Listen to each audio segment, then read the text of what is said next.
So dito guys, nakikita natin yung mga pag-aaway no dun sa relationship nyo. There's a lot of conflict here. Probably yung conflict guys is dahil nga nagkakaroon ng third party, or nagkaroon ng third party, pwedeng baliktad kasi.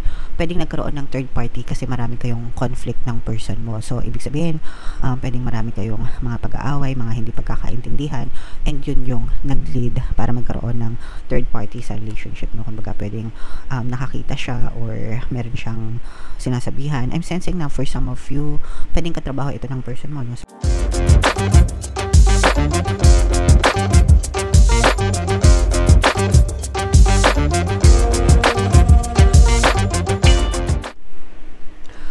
Hello guys, hello Gemini, welcome back to Pinoy Pixie Tarot. Ang pamagat ng episode natin for tonight is feelings reading. Anong nararamdaman niya sa'yo? So titingnan natin yung feelings ng person mo. Pwede mag-resonate, pwedeng hindi, pwedeng positive, pwedeng negative. Pwede ma-pick up yung energy nyo guys, so kaya yung energy ng person nyo, and pwede rin magkabaliktad yung roles. So if in case hindi kayo naka-resonate dito, try nyong panoorin yung video dun sa zodiac sign ng person nyo. By the way guys, pasensya na kayo sa boses ko, meron tayong sore throat. Mas malala pa to kahapon, kaya baka magulat kayo kasi malaki yung boses ko. So ito yung mga mensahe sa inyo ng person nyo guys.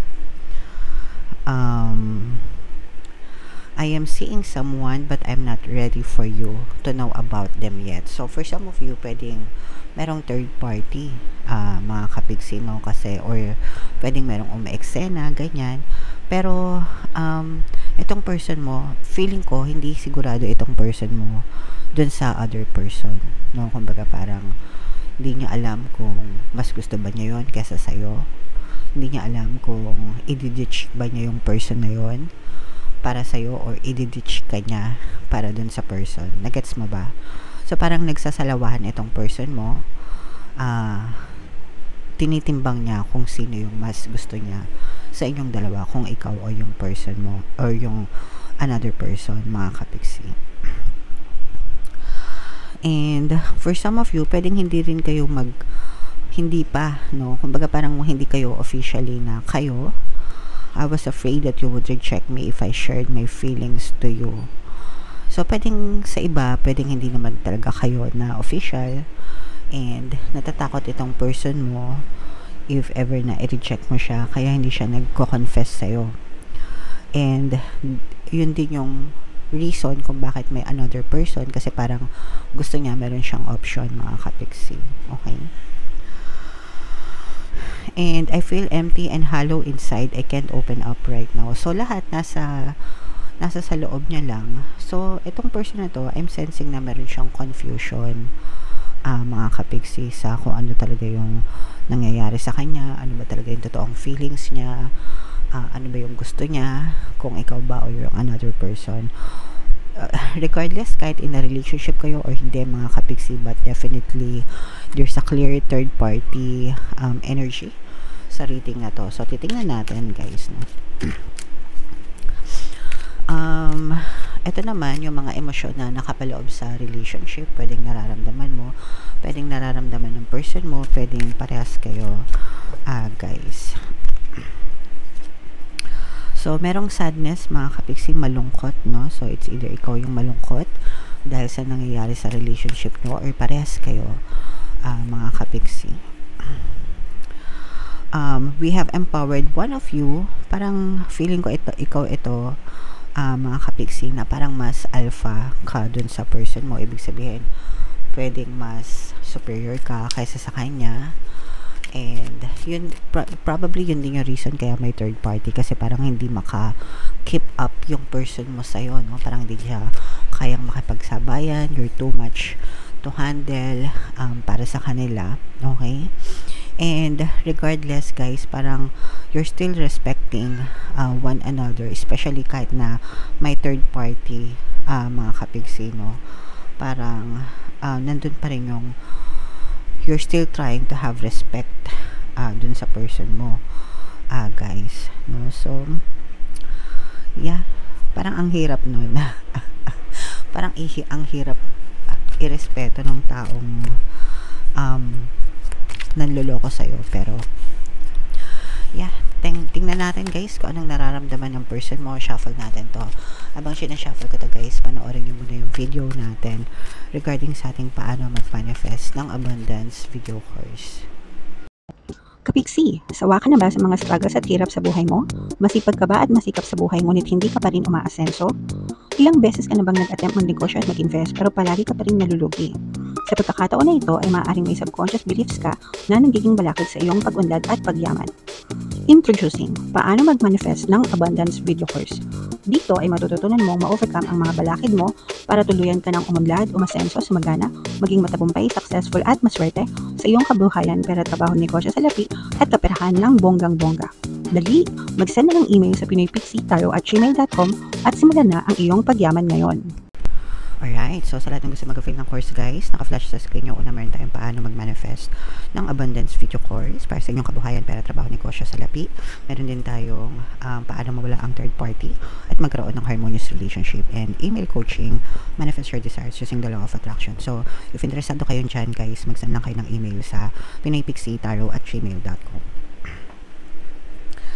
So, Gemini kayo ay na-represent ng King of Swords. Ito yung ating feelings, energy, mga kapiksi. So, dito guys, nakikita natin yung mga pag-aaway, no, dun sa relationship nyo. There's a lot of conflict here. Probably yung conflict guys is dahil nga nagkakaroon ng third party, or nagkaroon ng third party, pwedeng baliktad kasi. Pwedeng nagkaroon ng third party kasi marami kayong conflict ng person mo. So, ibig sabihin, pwedeng marami kayong mga pag-aaway, mga hindi pagkakaintindihan, and yun yung nag-lead para magkaroon ng third party sa relationship mo. Kumbaga, pwedeng nakakita siya or meron siyang sinasabihan. I'm sensing now for some of you, pwedeng katrabaho ito ng person mo, no, sa workplace, tapos parang kinukwento niya yung mga conflict nyo dalawa, tapos parang doon sila nagka-developan, or doon niya parang nakikita na dahil may nakikinig sa kanya. Okay, so parang ganun, mga kapiksi.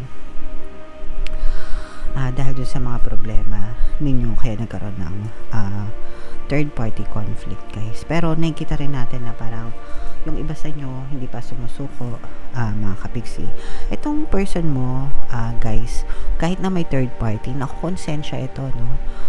This person is very apologetic. So parang nakukonsensya siya dun sa ginawa niya. Pero parang medyo lumalim na rin yung feelings ng person mo dun sa third party, mga kapiksi. And yung iba sa inyo guys, pwede ring magkaiba kayo ng lahi nitong person na to, kaya pwedeng affirm. Comment down below sa mga may affirm dyan. Pwedeng magkaibang lahi kayo, no? Kaya parang medyo nahihirapan kayong makisama or sabayan yung trip ng person nyo, mga kapiksi.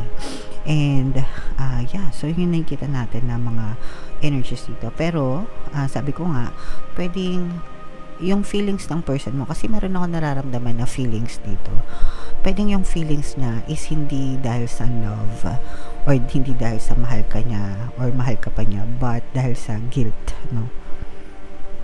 Ibig sabihin nagigilty siya. Kaya siguro, especially kung hindi pa kayo naghihiwalay nitong person mo, parang hindi niya kayang makipaghiwalay kasi nasa guilty stage siya, dahil alam niya na mali siya. Kahit na nag-aaway kayo, hindi pa rin ma-justify yung pagkakaroon niya ng third party. So yeah, so matimbang dito guys yung mga pag-aaway nyo ng iyong person. And itong person nyo, mga kapiksi, parang masyado siyang hindi naman sa nagayuma, no? Pero parang ganun yung epekto ng third party sa kanya, na parang ginayuma siya, na parang naging sunod-sunuran siya dun sa third party, mga kapiksi mo. And yun yung nagiging dahilan ng mga pag-aaway nyo nitong person mo, mga kapiksi. Pero kahit na ganun, although hindi ko sinasabi na nagayuma yung person mo, yung epekto lang, no? Kasi merong ibang ganun na kala nila nagayuma yung person nila, sunod-sunuran dun sa kabit or sa third party. Pero sometimes hindi naman ganun, no? Parang meron lang talaga silang nakita dun sa third person, kaya nagiging sunod-sunuran sila, mga kapiksi. Pero kahit na ganun, guys, equal pa rin, no, sa person mo. Kaya nga sabi niya, not ready to know about them yet. Kasi talagang, kumbaga parang fair para dun sa person mo. Yung tingin niya sa'yo at saka yung tingin dun sa third party. Parang walang mas nakakaangat, no? So, naninimbang itong person mo. Still, no, naninimbang siya kung sino yung pipiliin niya. Kasi kahit na meron siyang third party, hindi pa rin siya makamove on dun sa relationship nyo. Okay, so ibig sabihin, a part of them nasa iyo pa rin, mga kapiksi. So, medyo malaking problema itong person mo kasi namamangka siya sa dalawang ilog. Okay, so if ever man na naka-resonate kayo, Gemini, no, meron tayong third party, yung pampawala ng mga third party subliminals, pampawala ng third party para ikaw ang piliin, pampawala ng balakid, at saka pampaloyal. So, yung apat na subliminal na yun yung nire-recommend ko sa mga kapiksi natin na talagang nagsasuffer sa third party, if in case gusto nyong maayos yung relasyon nyo. And again, no, yung course natin, paano mawala ang third party at magkaroon ng harmonious na relationship, very applicable din yun dito sa sitwasyon na to, guys. So, if ever man na naka-resonate kayo, pwede kayo mag-avail nun, mga kapiksi. Alright, so comment down below, Gemini, if feeling nyo naka-resonate kayo dyan.